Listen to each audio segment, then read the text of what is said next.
కాలం నా కులదేవుడిని నమస్కరించి, నా తల్లిదండ్రులని నమస్కరించి, నా గురువుల్ని అందరినీ నమస్కరించుకుంటూ, ఈరోజు మా గురువులు నాకు నేర్పిన విద్య నుంచి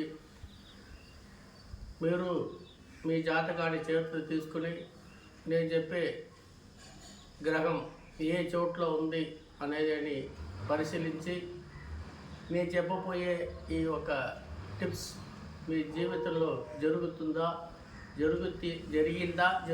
అనేది మీరు పరిశీలించి అది కరెక్ట్ అవుతే మీరు నాకు వాట్సాప్ ద్వారాగా మెసేజ్ పెట్టండి ఇతర సమస్యలకి.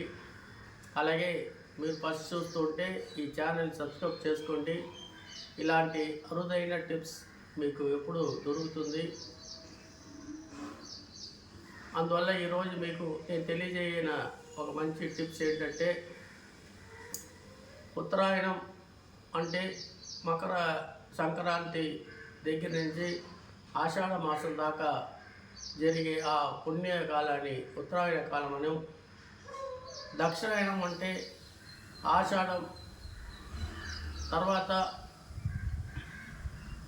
మార్గశీర్ష మాసం దాకా వచ్చే ఆ సమయాన్ని దక్షిణాయనం కాలం అని చెప్తాం. ఇప్పుడు మనం జన్మించినప్పుడు ఈ 12 రాశి కట్టాల్లో ఎక్కడో ఒక చోట్ల సూర్యుడు ఉంటాడు. ఆ సూర్య భగవానుడు మీ జాతకంలో మకరం, కుంభం, మీనం, మేషం, వృషభం, మిథునం ఈ 6 బాక్సుల్లో ఎక్కడ ఉన్నా కానీ వాళ్ళు జన్మించినప్పుడు కానీ ఇప్పుడు పరిస్థితి ఎంత హీనంగా ఉన్నా కానీ వాళ్ళ చేత ఎప్పుడు డబ్బులు ఏదో ఒక డబ్బులు వాళ్ళది కాకపోవచ్చు ఇతరుల డబ్బులైనా వీళ్ళ దగ్గర ఎప్పుడు డబ్బులు వీళ్ళతో ఉంటుంది. అలాగే కటక, సింహ, కన్య, తుల, వృశ్చిక, ధనుసు ఈ 6 బాక్సులో సూర్యుడు ఉంటే వాళ్ళు ఎంత పెద్ద కోటీశ్వరులు అయినా కానీ వాళ్ళకి అవసరానికి అత్యవసరానికి ఇతరులని ఆశించాలి తప్పదు. ఎంత పెద్ద టాటా బిర్లాగా అయినా కానీ వాళ్ళకి అత్యావశ్య సమస్య వచ్చినప్పుడు డబ్బులకి వాళ్ళకి ఇతరుని ఆశించాలి. అప్పుడే వాళ్ళకి ఆ పని పూర్తవుతుంది. ఇది నేను చెప్పి మా గురుగారు నిదర్శనగా 1,00,000 జాతకాలు చూసి పరిశీలించి వచ్చిన రిజల్ట్. ఇది మీకు అందరికీ ఉచితంగా నేను తెలియజేస్తున్నాం. కావున మీరు ముందు వచ్చే రోజుల్లో ఏదైనా ఇబ్బంది కలగకుండా ప్రశాంతంగా బతకాలి అనే ఒక మంచి ఉద్దేశంతో మీకు చెప్తున్నాను. అలాగే ఇంకొక టిప్స్, ధనిష్ట నక్షత్రంలో జన్మించిన జాతకుడు ఎవరైనా అవ్వచ్చు. వీళ్ళకి ఎప్పుడు వీళ్ళ జీవితకాలం అంతా ఎప్పుడు వీళ్ళకి పొలం గొడవలు, ఆస్తి గొడవలు, ఏదైనా పొలం కొంటే దాంట్లో సరిలేని పరిస్థితి. వీళ్ళు ఆస్తి ఉన్నా కానీ వీళ్ళు సంతాన పుత్రులు ఆ ఆస్తిని ఏదో ఒక విచ్చలవిడిగా నాశనం చేస్తారు.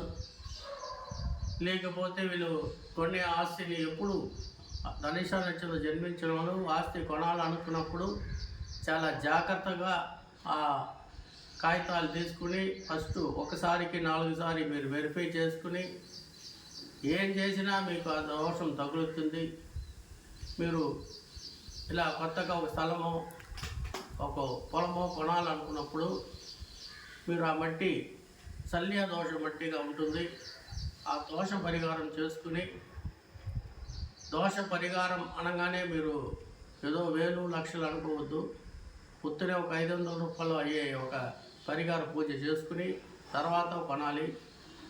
అలా కొన్నా మీ దగ్గర ఉన్నా కానీ మీ సంతానం కొడుకో కూతురో లేకపోతే మీ భర్త కొంటే భార్యనో ఎవరో ద్వారాగానో అది దానికి ఇబ్బంది కలుగుతుంది. అది తప్పదు.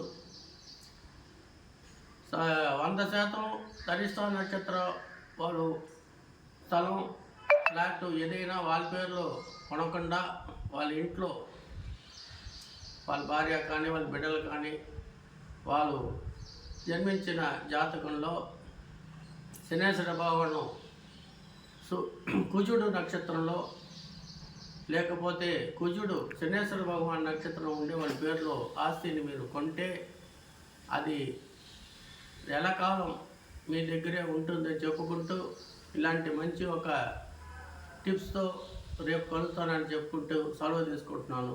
సెలవు.